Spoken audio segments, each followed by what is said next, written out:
Hola y bienvenidos a Eleva Libros. Este es nuestro episodio 8. Yo soy Agustín Montes de Librería Navarro y tengo el gusto que me acompañen, como siempre, nuestros amigos Adriana Cardona y Mario Villafranca. Les agradecemos una vez más su compañía en este programa para lectores. Pues desde la última vez que nos reunimos hemos tenido una noticia triste en nuestro grupo, que fue el fallecimiento del abuelo de Adriana, el coronel Mario Flores Teresín. Lo sentimos mucho, Adriana. ¿Cómo está usted? Triste, muy triste, pero en paz, ya que se fue con un ataque al miocardio, una situación rápida, que no tuvo dolor, vivió su vida, pero claro, uno quiere que viva 200 años más, ¿no? Eh, pero bueno, ya no está con nosotros, está presente en nuestra memoria, y como era una persona tan cariñosa, tan carismática y noble, entonces muchas personas nos hablan y siempre nos dicen cómo les ayudó mi abuelo, siempre ha sido un favor, entonces se siente bonito que la gente lo recuerde de una manera tan agradable, y como igual nosotros lo recordamos de una manera amorosa, agradable. Hay momentos que uno está tranquilo y hay momentos que uno está llorando. Entonces, uno pasa así, ¿verdad? Se debe extrañar un montón, porque fue una figura muy importante en mi vida. Viví con él, incluso vivía con él bastante tiempo, y vale más que él sabía que era querido y que estaba rodeado de su familia, y todos le dábamos el respeto que se merecía. Y también, repito, es bonito saber también que otras personas pensaban de forma eh, tan buena de mi abuelo, y eso es algo que él se ganó por ser una persona que le gustaba ayudar a las demás personas, siempre buscaba la manera de hacerlo, siempre una persona muy educada. Entonces, eh, lo quiero mucho, y hasta que me toque, espero poder, cuando me toque a mí irme, espero que el primero que me diga hola en el cielo sea mi abuelito. Entonces, sí, lo quiero mucho, y eh, eso, ¿verdad?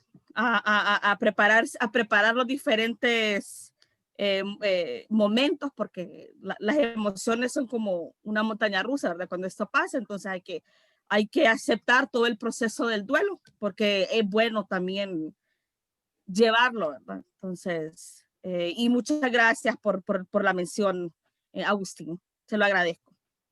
Deseándole mucha fortaleza. Usted, Mario. Bueno, Adriana, ya por experiencia propia, uno nunca está acostumbrado a eso, nunca espera la muerte, ve la muerte en los demás y la ve como normal, pero en la familia de uno, no importa los años que tenga la persona, no lo acepta. Eh, yo conocí a su abuelo y a su abuela allá a finales de los años 70 y en los 80, y magníficas personas. Quiero hacerle llegar mi sentimiento de dolor acompañándolo a usted y a su familia. Y como le digo, de nada sirve decir resignación, eso solo el tiempo lo da. Exactamente. Hay que vivir todos los procesos que uno tiene que llevar, pues. Entonces, sí, mm, siempre el dolor, creo que siempre el dolor va a estar ahí también, incluso cuando uno ya tenga un grado de resignación, el dolor y el vacío siempre va a estar ahí. Entonces, es un proceso, ¿verdad? De, de etapas, y a ver lo que viene, ¿verdad? Aceptarlo. Bueno, pues sabe que tiene aquí dos amigos, más el público de Eleva Libros que le desean lo mejor.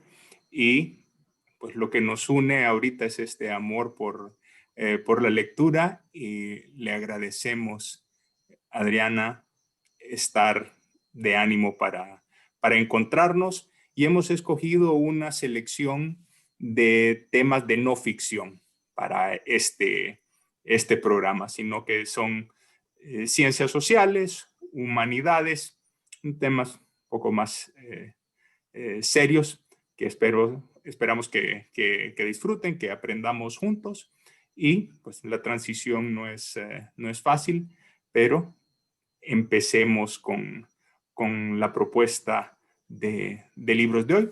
Como saben brevemente, yo soy un vendedor de libros que me encuentro con unos lectores ideales para el libro que ando ofreciendo y trato de persuadirlos en menos de 60 segundos de que compren un libro sin mencionarle quién es el autor, ni el título, ni la editorial, ni el nombre de los personajes, sino que solo con su argumento, con su contenido, y después me dan una calificación y la discutimos.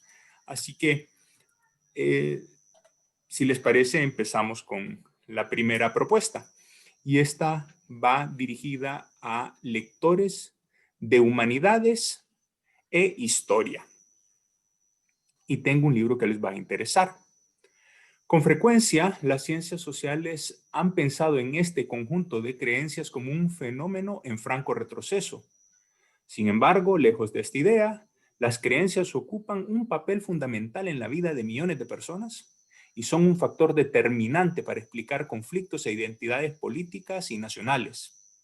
El autor estudia las complejas relaciones establecidas entre las diferentes creencias y aquellos elementos que se suelen presentar a priori como antagonistas o incompatibles.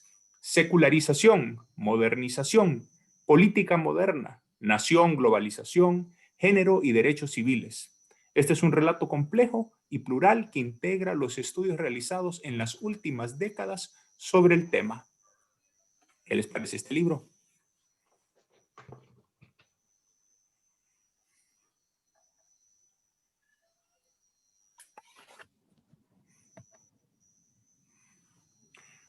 A Adriana le faltan un par de detalles que le gustaría saber.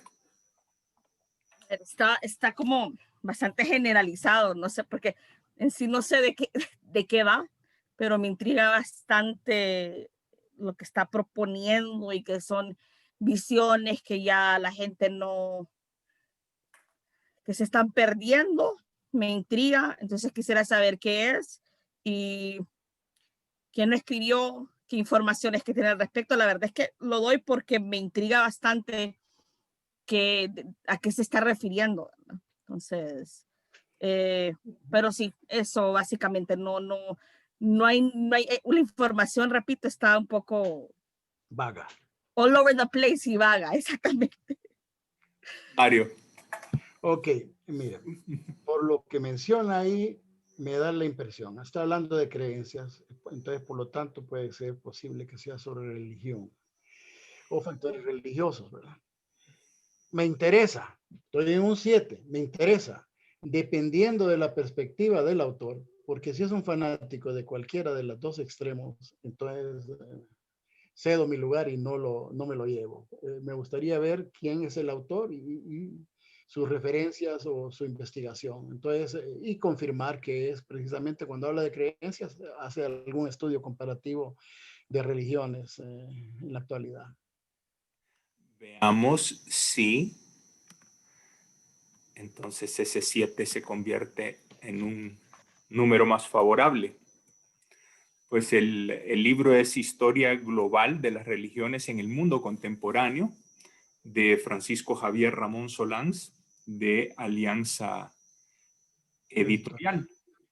Y me llamó la atención a mí que por lo general los libros de historia de las religiones se enfocan en una. Y como dice Mario, este es puede ser un estudio comparativo. Mario, lo acerca a una decisión favorable. Mire, de este señor Solans, yo lo he encontrado, Ramón, José Javier Ramón Solar se llama, lo he encontrado investigando sobre política y religión, pero solo había visto artículos de él, principalmente en la revista Cielo. Entonces, me da curiosidad, me acerco un punto más a adquirirlo, pero también quiero ver cuál es su perspectiva, si lo está viendo desde el punto de vista de una de las religiones pues está tratando de adoptar un punto de vista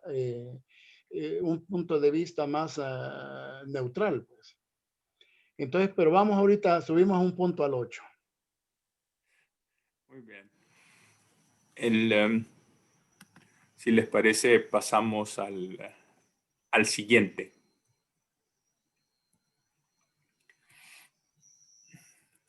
Vemos.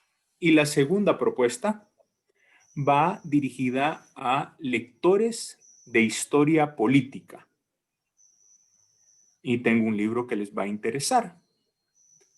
Este es un libro sobre un fenómeno de agresión humana poco comprendido. Las ideas de lo que son este tipo de conflictos y de lo que no son han tenido una larga tradición de debates académicos y políticos. El autor estudia estos conflictos a lo largo de la historia, desde la antigua Roma hasta nuestros días, pasando por el Renacimiento, las revoluciones de los últimos 4 siglos, Estados Unidos, España, Siria, Yugoslavia, Ruanda, a través de pensadores como Hobbes, Locke, Sidney, Clausewitz, que teorizaron sobre estos conflictos. Y establece una genealogía de las a veces nociones erróneas de lo que significa. Este libro examina la herencia intelectual que ha marcado las decisiones políticas tomadas hasta ahora con respecto a ellos y que debería ayudarnos a pensar en esta forma de violencia en el futuro. ¿Qué les parece este libro?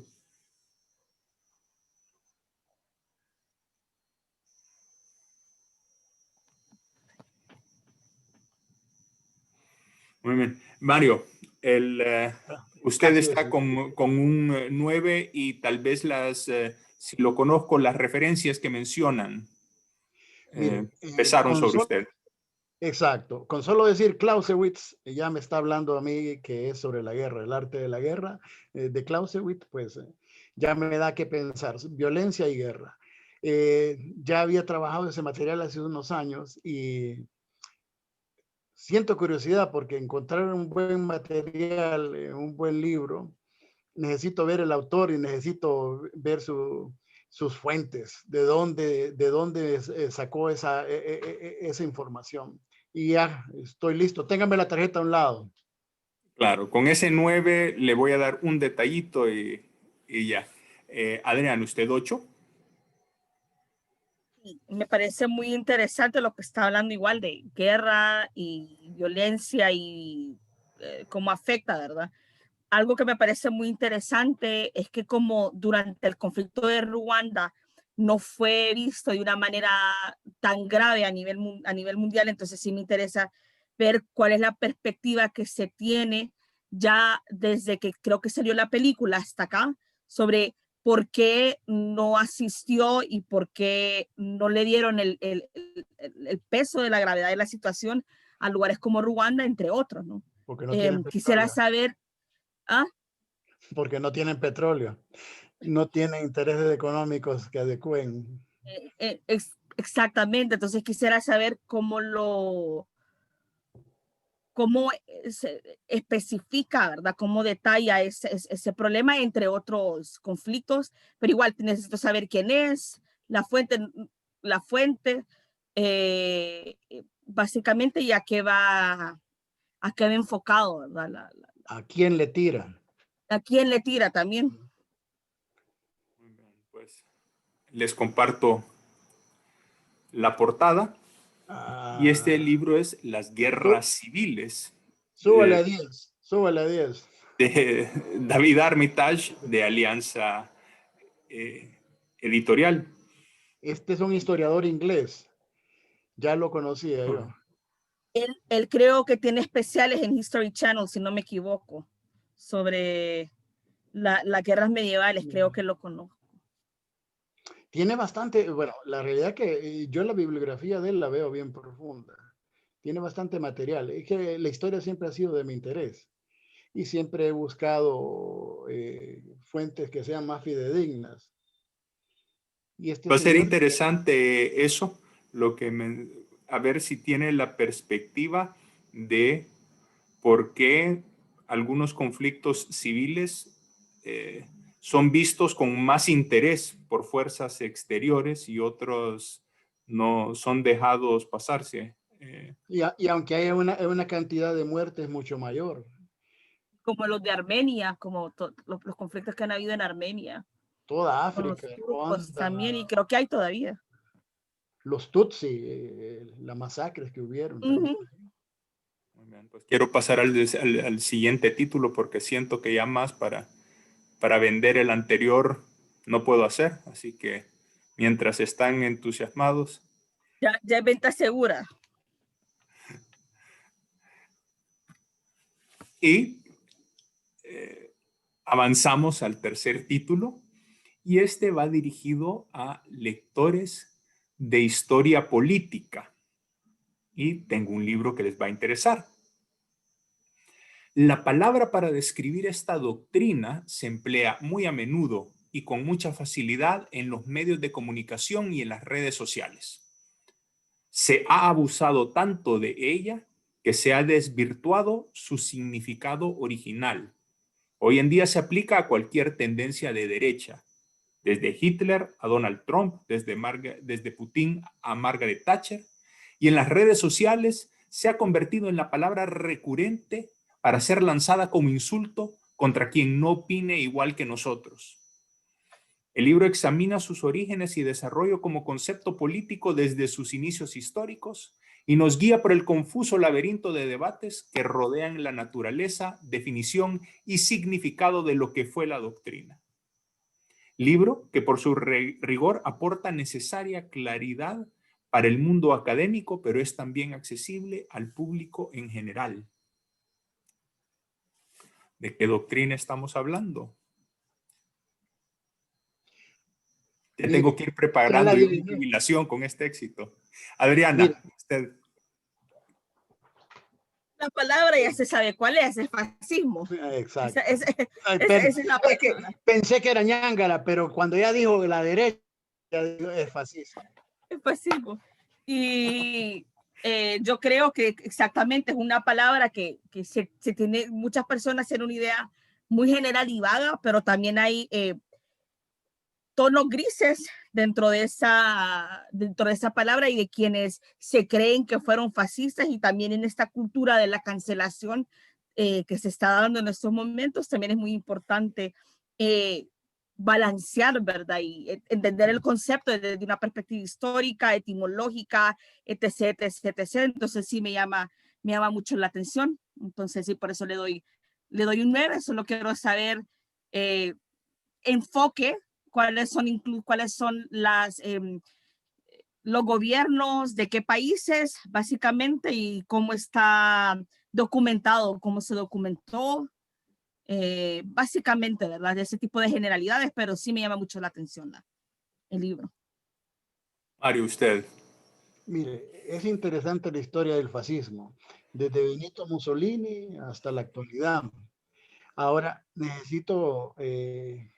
quiero enriquecer esa cultura del conocimiento político, ahondando un poco dentro de ella. Yo creo que el libro me proporciona una buena oportunidad. Necesito solo tener nuevamente acceso al autor, las fuentes, e investigar un poco sobre el autor realmente para poder tomar una determinación. Muy bien, pues sería realmente sorprendente que apareciera el título ñángara, como dijo. Sí, es que desde que mencionó Mario. los de la izquierda lo usan para... Creo que no existe, de la derecha, sí. no ha sido publicado ese No, libro. o tal vez aquí. Pero estamos hablando de Fascismo de Roger Griffin, de Alianza Editorial. Él es un PhD de la Universidad de Oxford y fundador de un periódico y una organización que habla de este tema. Si es que realmente llama la atención. Roger Griffin creo que tiene otros materiales precisamente en esa área de historia que tiene que tener en la librería, me parece haberlo visto.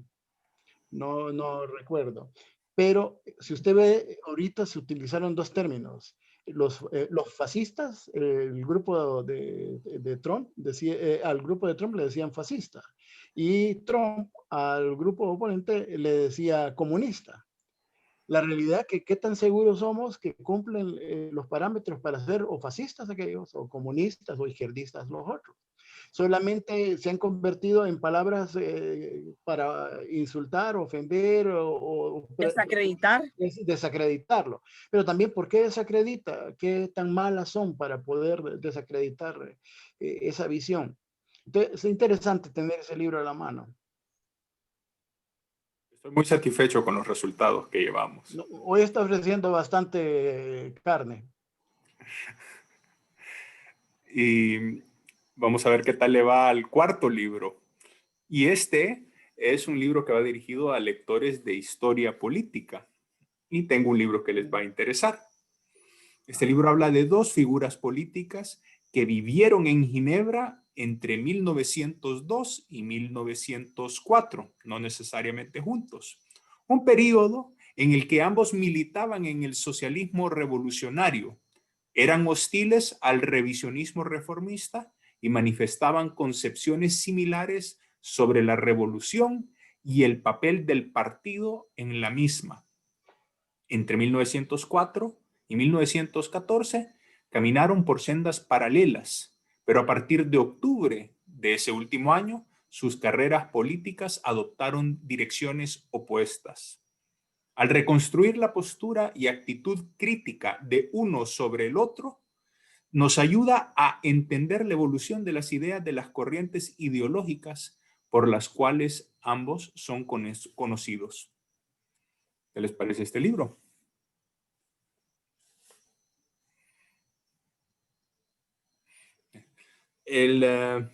Me alegra mucho. Adriana, por favor, díganos usted cómo llega a su 8. Quiero saber para comprarlos quiénes son, porque estamos claramente hablando de dos personajes históricos, entonces quiero saber quiénes son. Me llama mucho la atención porque dentro de la, ¿cómo se dice?, de la sombría de las ideas socialistas también están varios pensadores que no se han hablado mucho, pero no creo que estaban en Suiza, pero no sé por qué me vino Kropotkin y Bakunin, que eran los anarquistas, ¿verdad?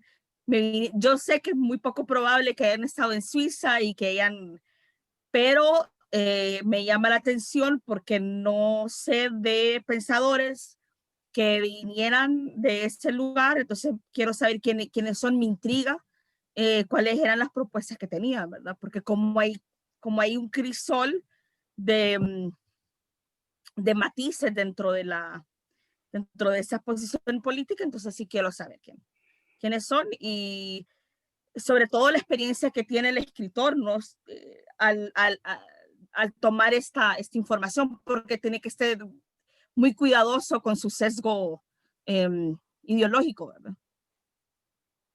Mario. Bueno, aquí tengo ahí, como quien dice, una pequeñita ventaja sobre Adriana en este caso de hoy, porque yo doy la clase de historia contemporánea. Y si no me equivoco, toquemos madera, pienso que está hablando de Benito Mussolini y de Vladimir Ilich Lenin. Si me equivoco, pues retrocedo, pero sí me da la curiosidad de que mencionó eso y mencionó esa época, porque son los únicos que yo supe, o sea, que en la historia que estuvieron juntos al mismo tiempo en Suiza. Me interesa saber el autor. También es necesario ver cuál es su perspectiva. Y luego, pero ya casi estoy decidido. Yo creo que ya hoy me endeudé. Yo creo que en la próxima reunión no voy a poder comprar nada. La próxima una reunión llena de 13 y 4. Vengo a venderlos. Vengo a venderlos. Se va a tener que aguantar las ganas de dar buena nota.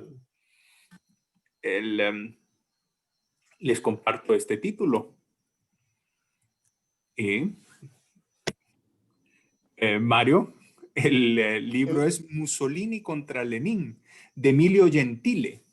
De Alianza, que Emilio Gentile lo vi como una de las fuentes que utiliza Robert Griffin para su propio trabajo. Así que refuerza Refuerza, aparte de la editorial, que es Alianza, y siempre la seriedad con la que Alianza enfoca todos los temas que abarca dentro de sus colecciones. Estoy dispuesto a que se convierta en un 10. Yo le Me subo interesa, Adriana, yo le perdón. subo 2 puntos y también yo pensaba que sabía un montón de información sobre la Segunda Guerra Mundial y la verdad es que veo que tengo lagunas porque no pensaba que ellos habían, nunca supe que Mussolini y Lenin habían estado en la información que yo tenía, era como que Dos mundos aparte. dos mundos aparte de la información que me habían dado. No sabía que habían estado en el mismo lugar, en el mismo espacio, en el mismo momento.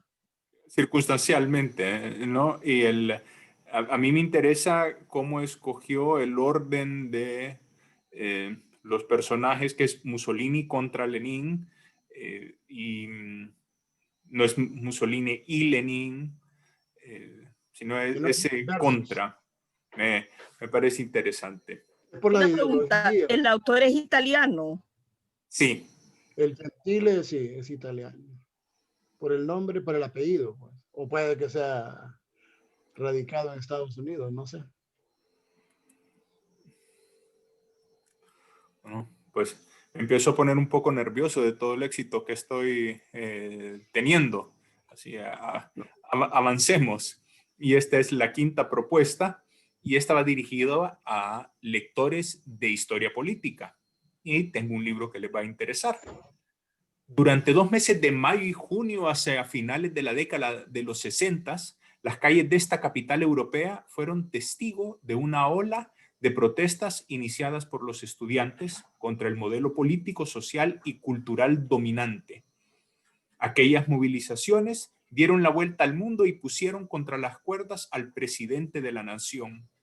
Movilizaciones similares, aunque quizá no de tal magnitud, se dieron en las universidades de otros países como Estados Unidos, principalmente en Berkeley, Alemania y México. En este estudio bien documentado, el autor analiza aquella revolución valorando su importancia histórica e intentando comprobar si realmente el mundo cambió después de aquel momento. ¿Qué les parece ese libro? 8. Ahí esperaba una nota más alta suya, Mario. Tal vez es que Es que usted ya anduvo en estoy esas mismas empezado. revoluciones. A ver, No, Mario, díganos. mire, es que es interesante. Está hablando de un tema. Yo pensé al principio, hasta que metí a Europa, yo pensé que iba a hablar de México en el 68, la matanza de Tlatelolco. Pero sin embargo, estamos hablando ya de una visión globalizada de los movimientos, de movimientos de rebelión estudiantil que abarcaron todo el mundo, pues que tal como se vio no solamente en Francia, como menciona ahí el autor, fue algo fuerte. Me gustaría conocer el autor, ver cuál es su perspectiva, ver desde dónde lo enfoca, si es de la ultraderecha o la ultraizquierda, o es alguien que procura dar un enfoque neutral a eso para poder tomar esa decisión. Me quedo en ese 8, pero con posibilidades de subir hasta 10 de un solo. Adriana.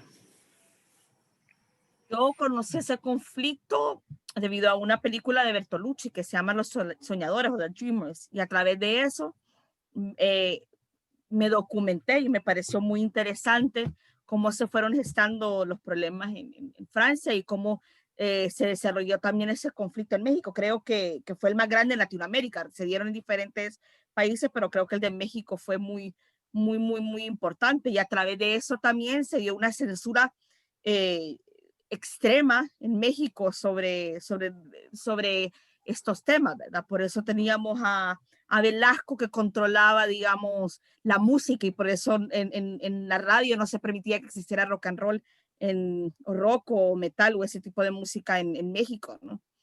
Entonces por eso estaba Raúl Velasco controlando lo que consumía también por una situación política. O sea, me llamó mucho la atención cuáles fueron todos los colaterales, o sea, lo que sucedió en ese momento y todos los colaterales y incluso los diferentes movimientos que se estaban desarrollando y como también pensadores franceses les tocó de alguna manera ver lo que ellos habían cosechado, sobre todo en Francia, ¿verdad?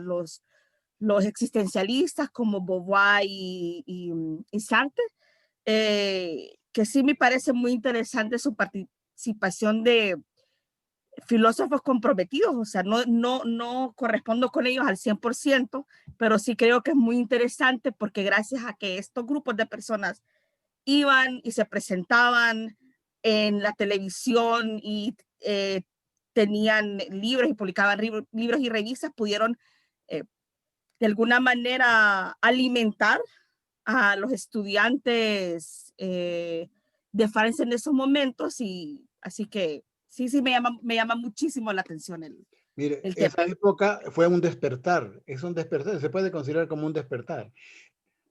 A ver. Y estamos No hay hablando que, de la Revolución Imaginaria, París 1968, de Michael ajá. Sidman de Alianza, y es una, como interrumpía Mario, perdone, que No, es no, no, un no, no hay despertar, cuidado, pero yo está lo bien. veo yo como también una época mitificada, y ahí tengo que informarme mejor, porque de la presentación del libro, los movimientos de Berkeley y los movimientos en otro punto vienen, hay un poco Es, de es, replicación de lo que estaba sucediendo ahí, y no sabía yo que es el origen París, y también me pregunto si nos adelanta la conclusión que saca el autor al decirle la revolución imaginaria. Mire usted, el cine estuvo esto lleno de películas relacionadas con esto, movimientos principalmente en las universidades norteamericanas de rebeldía. Hay una con Elliot Gould. Bueno, hay varias películas que fueron de los 70, de principios de los 70, todas relacionadas con este movimiento. creo que estaba ya terminando la visión hippie, ¿no? Ya en los 70, ya en los 70 ya se, digamos que se tiñó un poco la visión ideológica, y hicieron un contra los grupos que no les interesaba, bastante fuerte, los grupos que no les interesaban que se dieran este tipo de revueltas. Yo incluso, pero esto lo digo de manera no tengo fuentes fiables, pero sí he escuchado que muchos de las drogas que se estaban dando, a propósito, cierto sector de autoridad de los Estados Unidos se le estaba dando a estudiantes ya muy, ¿cómo se dice? Con otras, para que fueran más fuertes y como para que las personas consumieran más y tuvieran mucho más problemas y murieran, y por eso se dio la muerte de tantos cantantes y músicos en los 60, pero esto lo digo a nivel de Conspiración. rumores, no tengo ninguna información así eh, concreta.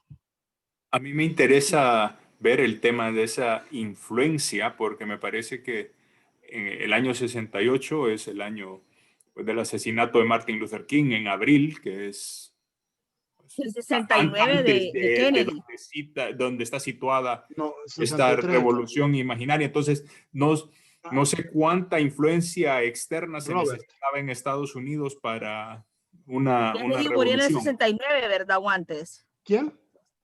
Kennedy, Robert, Kennedy, Robert el Robert, 68. sí. 78, ¿verdad? Y 63. Y unos cuantos años atrás, John, en el John 63. F. Kennedy. Yo estaba oyendo la radio, me acuerdo bien, tendría aproximadamente como 8 años o 10 años cuando murió Kennedy.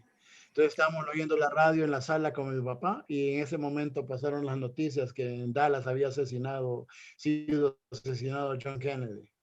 Momento inolvidable. La verdad que me acuerdo todavía, porque me acuerdo yo sentado en el sofá, mi papá en el sillón y el radio a un lado escuchando noticias, y estaban pasando de último momento eso.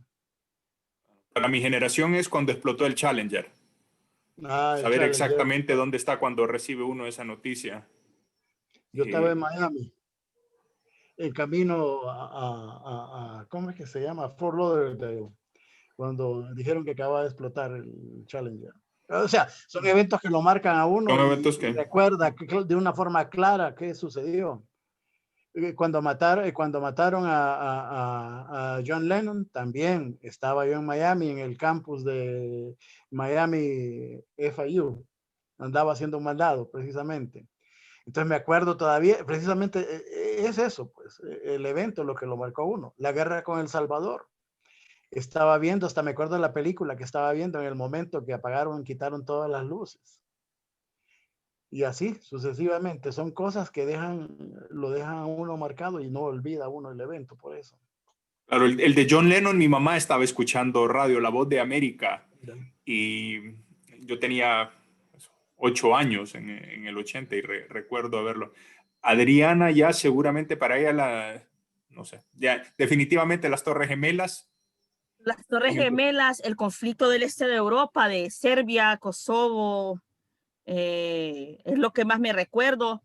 Creo que la crisis en el Golfo también, creo que estaba chiquita y me recuerdo de ciertas imágenes. La de Irak, las Torres Gemelas, creo que, y las Torres Gemelas, sí, sí.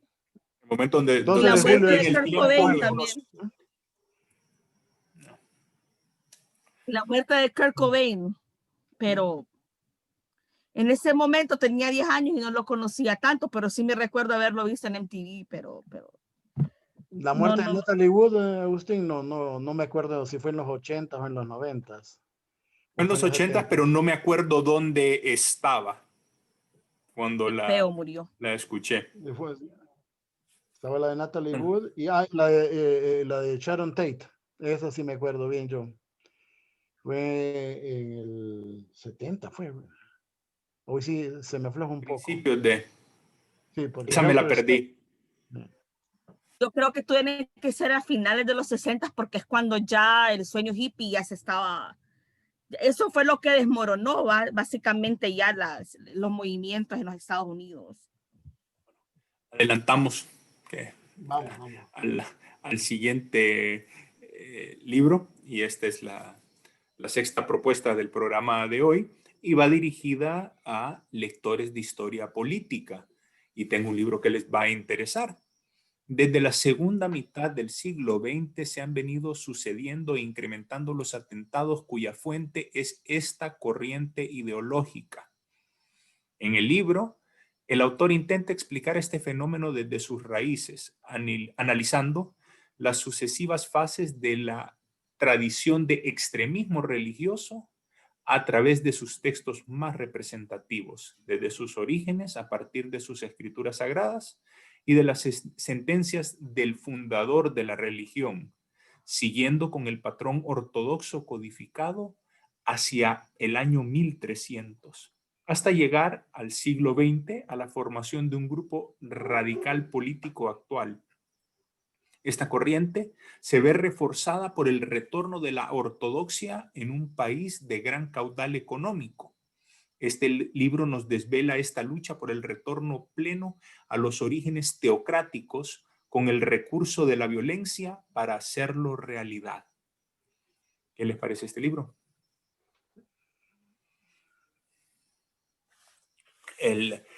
Mario, ¿usted qué le...?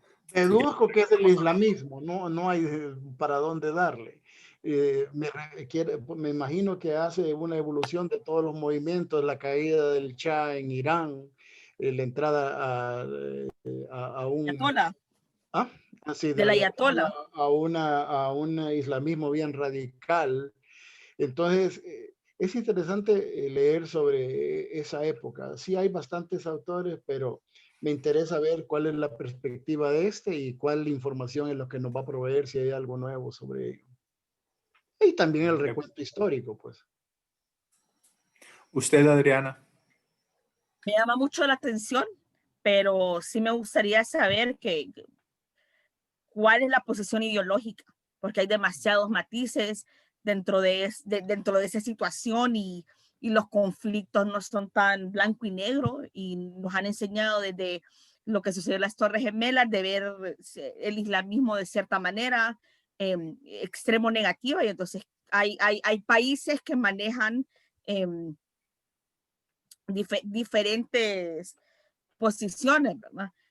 Y también me llama mucho la atención porque en Occidente no tenemos, creo, por lo menos a mi parecer, no nos educan para que conozcamos ese sector, esas naciones, y siempre lo vemos como con reserva, ¿no? Y siempre han sido antagonistas de Estados Unidos. Entonces, quien escribe la historia para nosotros, especialmente aquí en Honduras, es Estados Unidos, es la perspectiva y la visión. Y sí he tratado de buscar libros al respecto en las diferentes librerías de nuestros países y en Amazon, y hay muy pocos que te hablen así de una manera histórica, respecto a la historia, a lo que sucede, al Islam, a las diferentes visiones del Islam, porque no es lo mismo cómo trabaja, cómo funciona, digamos, en Irán, cómo funciona en Irak, ¿no? Y también en Arabia Saudita y en Jordania, o sea, y las relaciones que tienen ellos con Occidente también va variando, ¿verdad? Según. Entonces, sí me llama mucho la atención el libro. Comparto. Y el libro es El Círculo de la Yihad Global, de Antonio Elorza, de Alianza Editorial. Y Antonio Elorza es catedrático de la Universidad Complutense de Madrid y está en el centro del debate de esta polémica. Así que sí, no sé si por el título vemos que va a desembocar en el enfoque conflictivo de violencia. Así que no creo que sea un puente para, no sé si es para conocer de los aspectos no violentos del Islam. Que específicamente te habla de la historia del yihad, no como del Islam en general, de una perspectiva, sino que básicamente de cuál fue el origen de este grupo extremista, ¿verdad? Me imagino. Ahora, aquí dice de los orígenes al Estado Islámico. ¿Estará refiriendo de los orígenes del Islam al Estado Islámico? ¿O del origen del Estado Islámico en sí? Eso sería interesante aclararlo. Sería bueno ver una entrevista. Yo creo que para comprar ese libro lo que hay que ver es una entrevista con el autor para ver cuál es su posición, ¿verdad? Cómo lo enfoca y por qué lo enfoca de esa manera. Pero sí se me hace muy parcial. Interesante. O parcial, interesante. Pues le damos la vuelta a esa página y vamos a la propuesta 7. Y esta va dirigida a lectores de sociología y política. Y tengo un libro que les va a interesar. ¿Quién decide lo que es normal y lo que no? La construcción social de la normalidad deja fuera todas aquellas personas que difieren de lo común. Sin embargo, mientras la diferencia es algo objetivo, la desigualdad es una interpretación negativa de esa diferencia. El origen de este menoscabo de la reputación del individuo no reside en las diferencias objetivas, sino en la mirada del otro, en quien contrapone su normalidad a la diferencia que observa. Se analizan nuevos y viejos ejemplos como la enfermedad mental, la obesidad y la superdotación, y se presentan igualmente algunas de las estrategias que las personas devaluadas emplean para sobrevivir a la mirada negativa del otro. ¿Qué les parece este libro?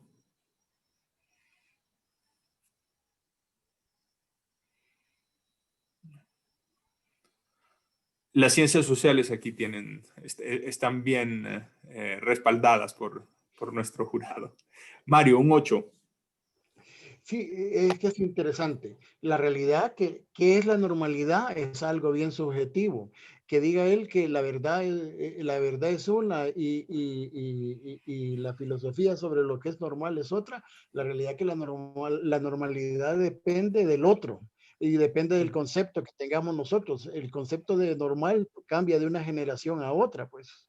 Y entonces, pero es interesante ver esa perspectiva, nos brinda más información sobre el tema, podemos profundizar más sobre ese concepto, porque también en medicina se le dice, cuando usted mira psicología o psiquiatría, le dice, bueno, ¿qué es lo normal? Lo normal es una cosa para uno hoy. Dentro de tantos años esto no va a ser normal, esto va a Es ser estático. anormal. Sí, es algo dinámico. Entonces, conozcamos al autor. Adriana, usted. Igual quiero saber si el autor es psicólogo o sociólogo, para ver cómo, con qué enfoque. Creo que es diferente, va a ser diferente la visión de la normalidad según quién sea la profesión del autor. Me parece muy interesante porque ahorita que se están dando esta posición sobre los conflictos de género y ¿cómo se dice la palabra? Los ciertos grupos que se sentían eh, afuera de lo que es la normalidad, hoy en día tiene mucha injerencia dentro de la cultura pop y dentro de lo que se llama eh, por ejemplo, ciertas cuotas que se están dando en las películas de cierta multiculturalidad y presencia de cierto tipo de enfoque femenino, feminista. Entonces me parece muy interesante si abarca la perspectiva desde la posmodernidad, desde una posición también neurodivergente, si tiene que ver también con los elementos de enfermedades psicológicas, ¿no? Así que me llama mucho la atención. Desde los 90 había un artículo que predecía que había un lobby dentro del cine y las artes para favorecer la aceptación de las conductas que en aquella época se consideraban anormales o aberrantes y que eran despreciados y que ese lobby se hizo a través del cine principalmente y para buscar la aceptación dentro de la gente, de los seguidores de ese tipo de información, pues. Pero Veamos. vamos a ver si fue o no. Pues el libro es El estigma social de María Nieves Quiles del Castillo y la autora es una catedrática de psicología social en la Facultad de Psicología y Logopedia de la Universidad de La Laguna. Ahí sí, Adriana quedó, los dos, tiene las dos visiones, porque el psicólogo social tiene una perspectiva cognitiva, pero también tiene una perspectiva social del individuo. O sea que siento que es más completo, pues concatena los dos factores. Y siempre sigue con Alianza Editorial, que para mí siempre es un sello de mucha calidad. Y de rigurosidad. Tanto en las traducciones como en los escritores en su idioma. Pero también tendrá que ver también con las migraciones que se están dando en Europa, porque no sé también si tiene que ver con eso. Me extrañaría que no fuera un tema abordado, claro. La autora menciona que la clave de convivencia es la educación desde temprano. Así que, Mario, el tema de la concatenación de las dos perspectivas me parece un súper argumento de venta. Gracias. A sus órdenes. Y yo creo, así como dice Mario, que tiene que ser de esa manera para poder, creo, para que tenga credibilidad también, ¿no? Sí, es Desde que lo somos biológico sociales. hasta lo social. Participan las dos cosas, la perspectiva cognitiva, lo que tenemos, la parte biológica y la parte social. Está interesante. Esperemos, dejamos atrás el estigma social y nos vamos a la siguiente propuesta, que es dirigida a lectores de sociología y política. Y tengo un libro que les va a interesar. Este libro lleva un conocido lema feminista hacia lo más íntimo de nuestra existencia, las relaciones sexuales y nuestra identificación como hombres o mujeres u otra cosa o nada, y sus consecuencias institucionales y políticas. Lo hace reivindicando las ideas que conforman la tradición liberal. 1. El individualismo moral, que sitúa al individuo como unidad de medida y de imputación moral. 2. La reticencia a que el poder público intervenga en la vida privada de los individuos por razones perfeccionistas. Y 3. La adopción de un punto de vista imparcial para evaluar racionalmente nuestras normas y prácticas sobre los aspectos más personales de la vida privada. ¿Qué les parece este libro? Qué interesante que coinciden en ese paso atrás. Mario, díganos. Es que el tema es bien sobre cristal. Estamos caminando sobre un material muy delicado. Y, Un material no para comprarlo de arranque. sí, entonces es mejor analizar bien el autor, qué referencias tiene, en qué se fundamenta, qué orientación tiene él mismo y cómo, si tiene algo ya escrito previo. Es de desmenuzarlo para poder pasar al siguiente paso. Pues.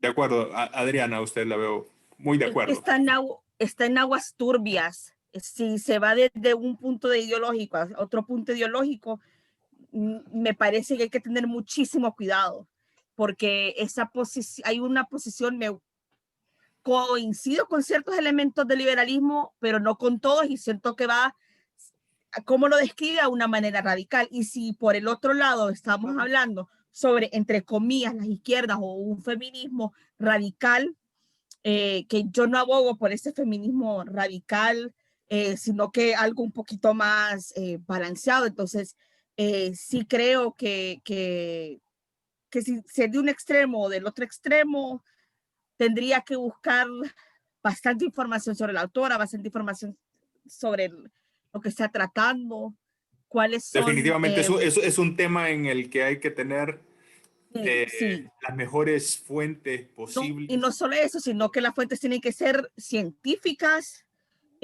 pero bien exageradamente rigurosas. Nada emotivo, nada emocional. Nada. El título es Lo sexual es político y jurídico, de Pablo de Lora de Alianza, y Pablo de Lora es profesor de Filosofía del Derecho en la Universidad Autónoma de Madrid. Sí. Entonces me parece que hemos dicho más o menos lo que sentimos, que tenemos que tener el libro en mano. Sí. Es muy peligroso tener información no muy bien documentada y sin saber cuál es porque es navegar en aguas turbias, cualquiera de las dos posiciones que tome. Y aún así, tal vez siendo que es abogado, porque es de escuela jurídica, menciona usted, posiblemente tenga una sola perspectiva, pues solo está tomando el punto de vista. Sí tiene razón, sí tiene razón. Legal, pues. Habría que verlo bien, el material. Muy bien, dejamos atrás ese título y pasamos al noveno título de hoy. Y esta propuesta es para un lector de economía y política. Y tengo un libro que les va a interesar. Esta región atraviesa uno de los momentos más críticos desde su creación en 1999. La crisis de 2008 hizo aflorar todas sus debilidades y carencias, poniendo en riesgo su futuro. El autor hace un recorrido por la historia de lo que ha sido la región, con sus luces y sus sombras, hasta llegar a nuestros días. Analiza sus fallos de diseño, las equivocaciones y mala gestión durante la crisis, la política fiscal y la medición incorrecta de la austeridad, porque es una región de poco crecimiento, las asimetrías internas, los problemas derivados de la baja inflación, el reto que supone para los bancos centrales los bajos tipos de interés, las implicaciones de usar una divisa sin Estado soberano, Este es un libro riguroso y muy documentado, fruto de los análisis personales que el autor publica periódicamente en distintos medios, emanados de una amplia bibliografía. ¿Qué les parece este libro? Adriana, ¿qué le parece a usted esta zona? Me parece que está hablando de España y de la burbuja mobiliaria, ¿no? De la crisis que se dio a través de la burbuja mobiliaria de Estados Unidos y que derivó en la crisis. Esa es la época. En España. Entonces sí me llama mucho la atención porque, bueno, voy a decir otras palabras. Creo que es un material muy importante, sobre todo en esos momentos que estamos pasando por otra crisis, analizar ese contexto y cómo se ha diseñado la economía desde ese momento. Sobre todo también cómo China ahora es una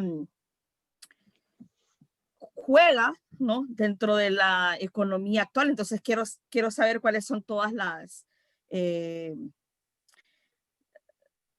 piezas de la economía actual, de la crisis que se dio en ese momento, cuáles fueron las consecuencias y cómo nos afecta hoy en día, pero sí creo que necesito saber quién es el autor. Preferiría que fuera un ecónomo o un catedrático. Y sí, la verdad es que me llama mucho la atención. Bueno, me interesa para usar sinónimo, ¿verdad? Sí me interesa. Usted, Mario. Yo, para ser parco, realmente la descripción que da el libro, sobre cómo lo describe, me parece bien completa. Entonces, me da curiosidad, pues. Son cosas de actualidad, son información que debemos de tener a la mano, tenemos que conocerla. Entonces, sin andar con mucho preámbulo, siempre y cuando el autor tenga una buena referencia, estoy dispuesto a darle un punto más y endeudarme. El libro es La crisis de la eurozona. El autor es Guillermo de la Dehesa, y es de Alianza Editorial. Y él es un abogado y economista con amplia trayectoria pública y privada dentro de España y ahora asesor de Goldman Sachs. Eso lo que menciona Adriana, sí me interesaría ver la influencia que analiza el autor en cuanto a que ha tenido el fenómeno de China. ¿Es un abogado o es un economista? Abogado y economista. Economista, las dos cosas.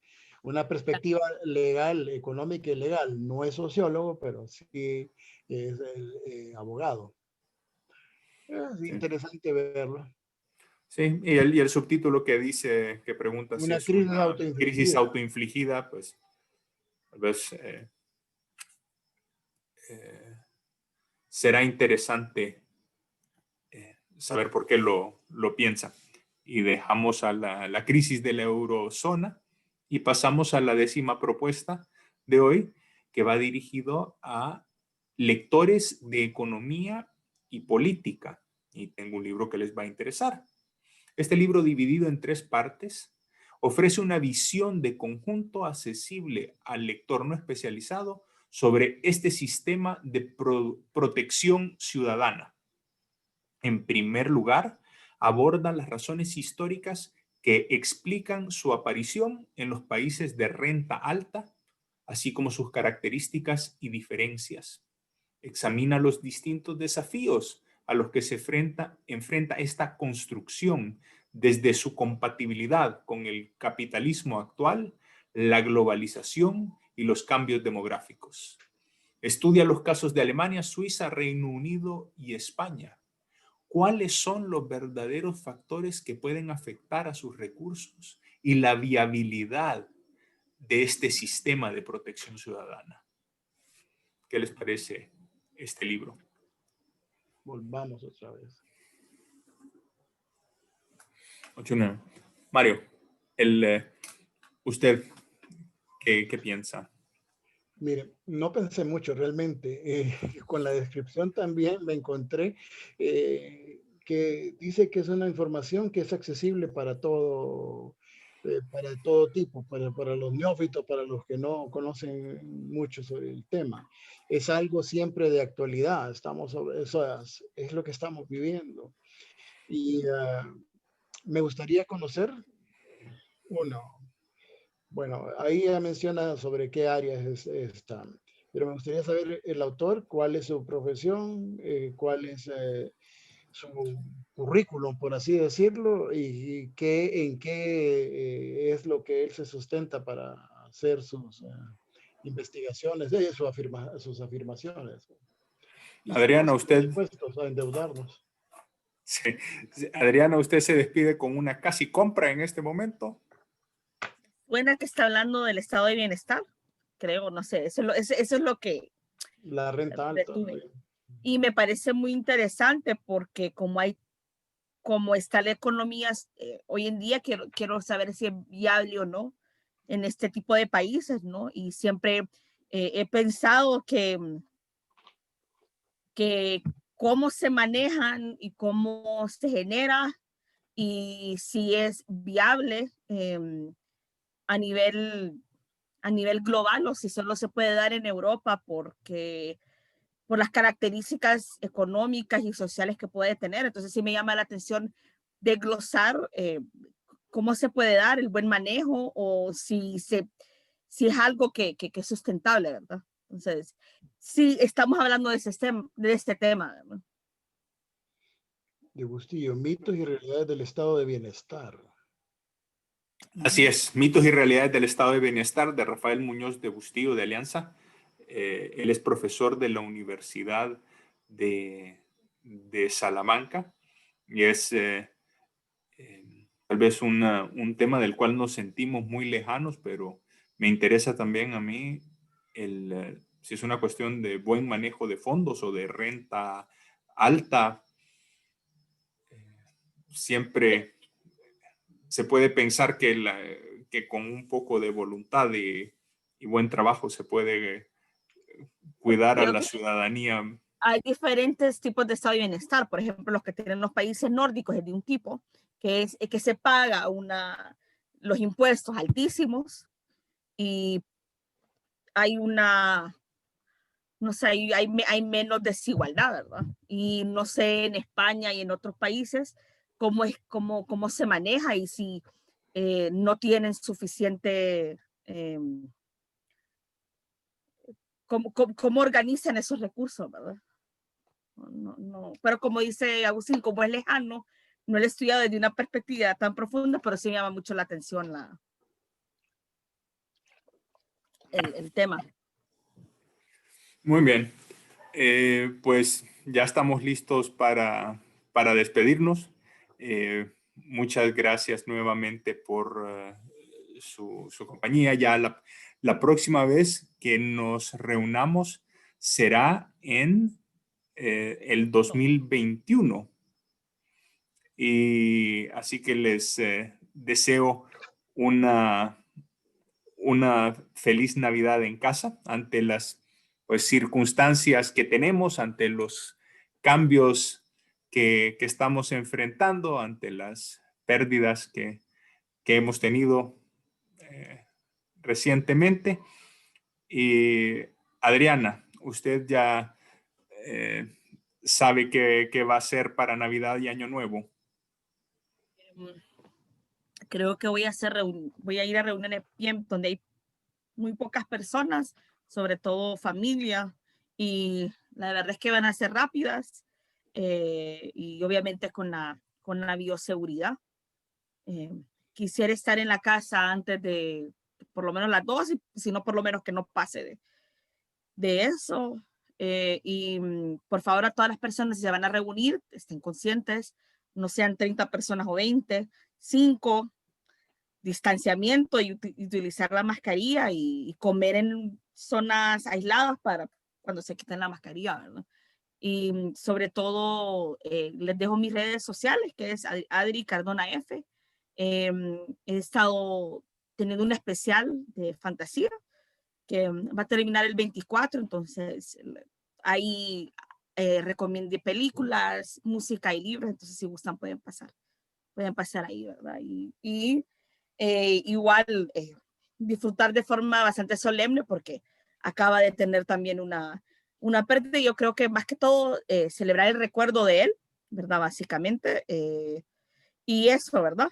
Pero sí, el tono de esas navidades creo que para todos va a ser muy diferente.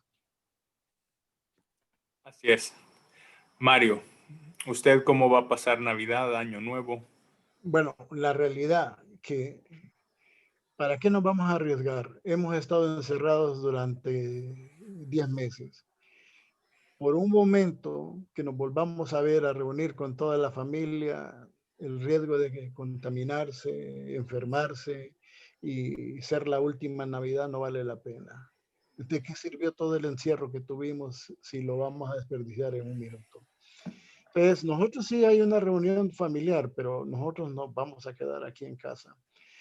Yo sé que la gente quiere ver a los hijos, a los hermanos y todo, pero no vale la pena el riesgo. Estamos poniendo en riesgo nuestra vida y la de las demás personas. Lo hagan a través de Zoom, ¿no? Que lo hagan a través de Zoom. Exacto, de lo ideal es de Zoom. Por lo menos con mis hijos nos vamos a ver a través de Zoom.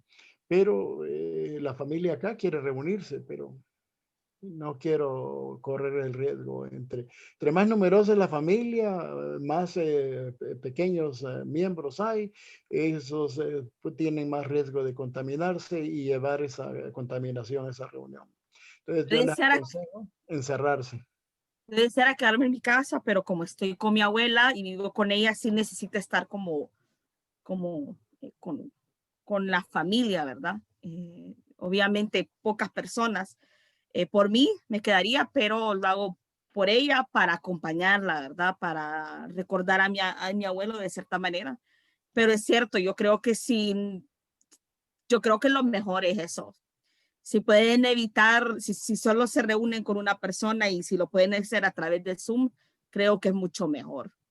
Sí, porque si nos reunimos 20, 25, 15 personas en una casa que no hay O un espacio. hacerlo o ver a personas a diferentes horarios y aún si es posible en el carro, ¿verdad? Si es posible solo medio verlos en el carro. Pónganse a empezar en un almuerzo, no en una cena navideña. Todo el mundo está picando, comiendo boquitas, no van a estarse quitando y poniendo una mascarilla, se van a confiar, están lo mejor es que bebiendo. lo mejor es que den tamales en una bolsa, los vayan a visitar rápidamente en el carro y entonces se no, pasan. si es una oferta, aquí estoy listo yo, estoy esperándolos. Pues sí, creo que es mucho, como dice Mari, es mucho más importante la vida. Ya va a haber momentos para poder disfrutar en familia una vez que estén las vacunas o que baje, ¿verdad? La curva. La curva Sí, no es va. prudencia, un llamado de nuestra parte a la prudencia, a la paciencia y a la aceptación de los términos que tenemos y querer cuidarnos unos con otros. Así que, pues, por nuestra parte y de parte de Librería Navarro, una feliz Navidad a todo el mundo. Pues, nos vemos en el año 2021, que esperamos estar a servicio de todos ustedes y presentándoles aquí contenidos interesantes de libros. Gracias, Mario, gracias a Adriana por este proyecto que nos han permitido emprender, que estamos disfrutando mucho.